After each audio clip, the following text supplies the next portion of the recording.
Laughing at my own life choices, aka Banks. Chronicles of the Mother Oracle, when enlightenment meets the ordinary. February 26, 2026, by Liz Eaglesnake. I woke up feeling like a myth had cracked open inside my body. Not the kind of myth that makes you special, the kind that makes you honest. My womb is alive again, just as Devi promised.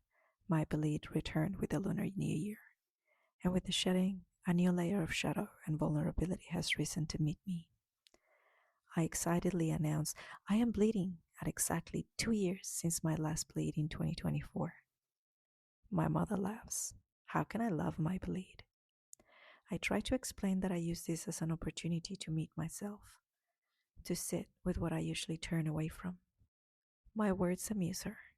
I kiss her and carry on with my impatient journaling.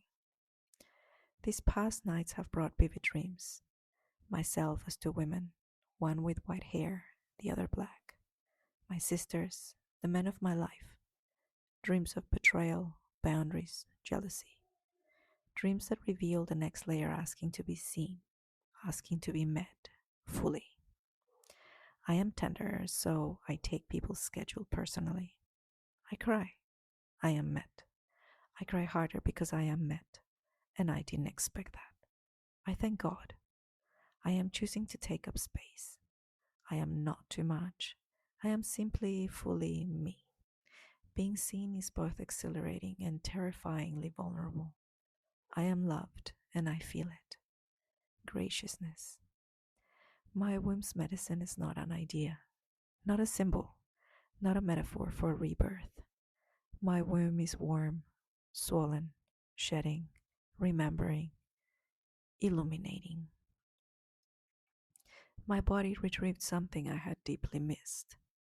And as I speak about how inconvenient I can be, how I wish I had more control over my waves, I catch myself staring into the mirror at a fringe I insisted on cutting, knowing I would regret it. I am, after all, on a new timeline. Courtesy of my new friend, Andrew, a beautiful somatic and hypnosis practitioner who held space for me with extraordinary care. Somewhere between a vision of ruby red ray pouring into my belly and rising through my whole being, an idea began to take shape. What if enlightenment is not transcendence? What if enlightenment is permission? Permission to be human without turning every experience into a spiritual milestone. Permission to bleed without naming it an initiation. Permission to love without needing explanations. Permission to feel rejected for a moment without building a wound story around it. Permission to cut my bangs and simply live with the consequence. For a long time, I believed I had to become something extraordinary. A woman walking toward liberation, a seeker chasing moksha, a mother forged by grief and crowned by meaning, a body purified by suffering, a mata. But staring at my reflection, something became unmistakably clear. Striving for spiritual liberation had quietly become another identity to perform. Another crown, another altar, another subtle way of saying, I will be worthy once I arrive. And then something radical landed. What if nothing needs to be achieved for my life to be sacred? What if abundance is not the reward for awakening, but the ground I'm already standing on? What if I am allowed to quietly, completely choose myself without a grand purpose to justify it? During the hypnosis session, I was asked, what does Liz want?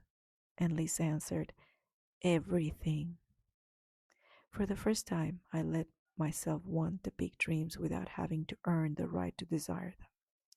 The travels, the friendships, the laughter, the ease on my shoulders, the passion, the lightness of just being alive without explanation.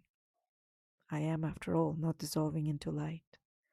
I am sitting here with uneven bangs, a tender womb, a beautifully messy heart, and a life that refuses to fit inside a single narrative.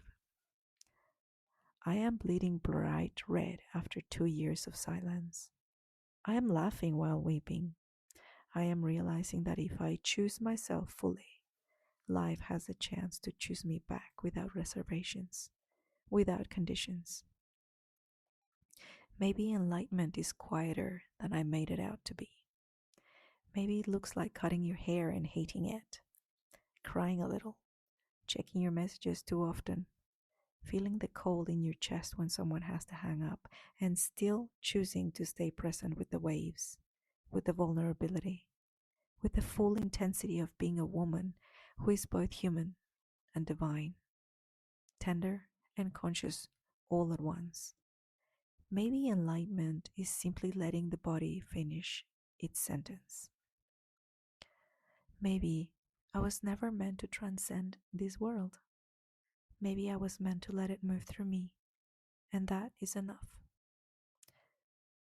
If something in these words recognizes itself in you, if you are tired of performing your awakening and hungry for the permission to simply be, I want you to know that this is exactly the terrain I walk with women. Not the polished version, the real one. The one with uneven bangs and a tender womb and desires you haven't yet allowed yourself to say out loud. If you feel ready to stop striving and start inhabiting, reach out. There is space here for all of you. In sovereignty, Liz Eaglesnake.